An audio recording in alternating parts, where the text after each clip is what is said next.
છોટાઉદેપુરના સંખેડા તાલુકાના Bolero pickup જીપમાં બાળકીઓની છેડતીના મામલામાં પોલીસને મોટી સફળતા મળી છે।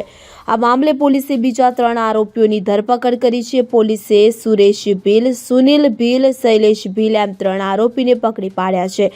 અગાઉ સ્થળ પરથી અશ્વિન ભીલની ધરપકડ પોલીસે કરી હતી। ત્યારબાદ ગઈકાલ અર્જુન ભીલને પકડ્યો હતો। આમ કુલ 6 પૈકી 5 આરોપીઓની પોલીસે અત્યાર સુધી ધરપકડ કરી લીધી છે, જ્યારે અનેક આરોપી પરેશભાઈ ભીલ હજી પણ ફરાર છે કે જેને પકડવા માટે ટીમો હાલ કાર્યરત છે। મહત્વનું છે કે કોસિન્દ્રા ગામની શાળામાં અભ્યાસ કર્યા બાદ આજે બપોરે કેટલીક વિદ્યાર્થીઓને કુંડિયા ગામે જવા માટે કોસિન્દ્રા ગામના બસ સ્ટેન્ડ ઉપર ઊભી હતી। બસની લાંબો સમય રાહ જોવા છતાં બસ આવી ન હતી। આ વખતે ત્યાંથી પસાર થતી ખાનગી પિકઅપ જીપના ડ્રાઈવરે પોતાની ગાડી ઊભી રાખતા વિદ્યાર્થીનીઓ ઘરે જવા માટે ગાડીમાં પાછળની સાઈડ પર બેસી ગઈ હતી। પિકઅપ જીપમાં આગળની કેબિનમાં ડ્રાઈવર સહિત 3 તેમજ પાછળ 2 અન્ય વ્યક્તિઓ બેઠા હતા। ડ્રાઈવરે ગાડી પૂરપાટ ઝડપે ભગાવી અને આ સમય ચાલુ ગાડીમાં 4 શખ્સોએ ભેગા મળીને વિદ્યાર્થીનીઓના શરીરના ભાગે અડપલા કરી છેડતી કરતા વિદ્યાર્થીનીઓ ચાલુ પિકઅપ ગાડીમાંથી કૂદી જતા રોડ પર પટકાઈ હતી। કાલની જે ઘટના બની, જે દીકરીઓ સાથે એ ગંભીર બાબત છે।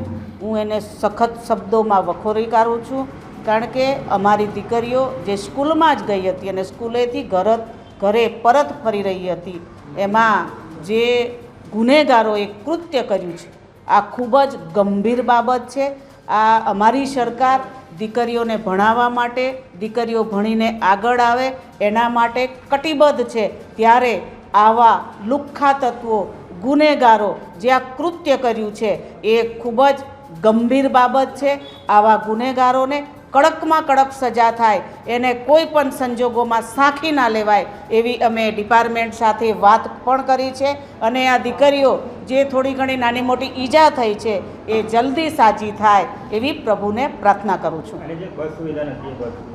બસની સુવિધા ટાઈમ પ્રમાણે નહોતી, એના માટે આજે મને જાણ મળી એમના વાલીઓ થકી કે આ બસને ટાઈમ પ્રમાણે તમે ચાલુ કરાવો, તો હું ડિપાર્ટમેન્ટ સાથે વાત કરીને એ ડિપાર્ટમેન્ટે મને ટાઈમ ટેબલ બનાવીને કહ્યું છે કે 2 દિવસમાં બસ અમે ચાલુ કરીશું। એટલે હવે પછી આ જે ગુનાખોરો છે, ગુનેગારો છે, આવી ઘટના ન બને એના માટે આ ગુનેગારોને સખતમાં સખત સજા થાય એવી અમે આશા અને અપેક્ષા રાખીએ અને અમારે પોલીસ વિભાગ સાથે વાત પણ થઈ છે।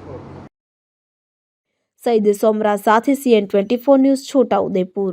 હવે જુઓ દેશ દુનિયાની તમામ ખબરો તમારી આંગળીના ટેરવે। ઉઠાવો મોબાઈલ અને Google Play Store પરથી ડાઉનલોડ કરો અમારી CN24 ન્યૂઝ મોબાઈલ એપ।